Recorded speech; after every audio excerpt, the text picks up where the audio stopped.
Hello everyone, my name is Catherine and I'm World from World of Writing. Today I'm going to be talking about what I did before sending my book out to beta readers and things I would recommend doing and recommend not doing from my experience. I'd really appreciate if you give this a big thumbs up and hit the subscribe button down below to see more content like this. Before we jump into the video, go follow me on Instagram at World of Writing because I post writing tips and writer fun content. Okay, now let's jump into the video.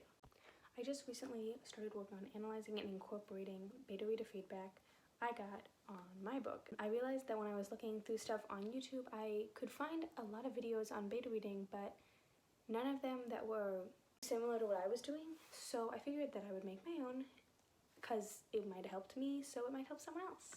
Let's go talk about that. I just got my computer and I pulled up my area in my notes where I wrote out my stuff on beta readers, basically. First thing I did was write up expectations, which included comment frequency, timing, format, and my book length.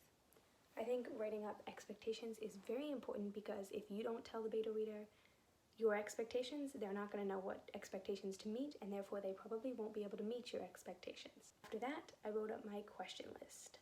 You don't have to do a lot of questions, but if you have things you want people to note on, they're not going to know to note on them if you don't give them the questions. So I started with basics, things like were you ever confused and why, were you ever bored and why, least favorite and favorite scene, how eager were you to keep reading. Did questions based on my character, world, plot, and some random things that I knew I wanted notes on that are specific to my book. And then at the end I left a anything else you want to note, tell me, or ask me, please do so here, in case there was something I hadn't asked about or something that just didn't fall under my questions, but that my beta reader felt that needed to be noted, because those are also very helpful. So I would recommend doing questions because I think it's a very good idea, and I think it helped the feedback I got from my beta readers.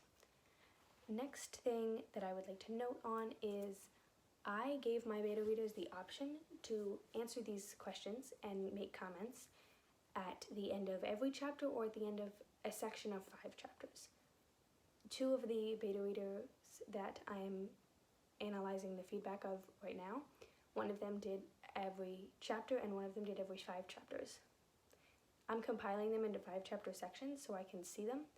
I got about the same amount of information, but if I look at each set of feedback, the person who did every 5 chapters, their feedback wouldn't have been as good if they did every chapter, and the person that did every chapter, I don't think their feedback would have been as good if they did every 5 chapters.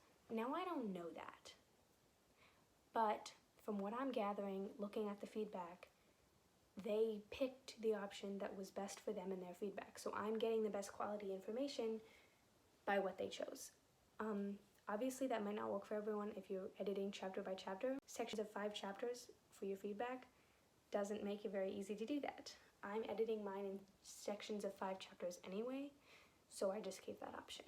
Lastly, I want to talk about the format that I gave and would recommend giving my book to my beta readers in. I write everything in Google Docs, that's what I use. And I gave my beta readers my book in Google Docs.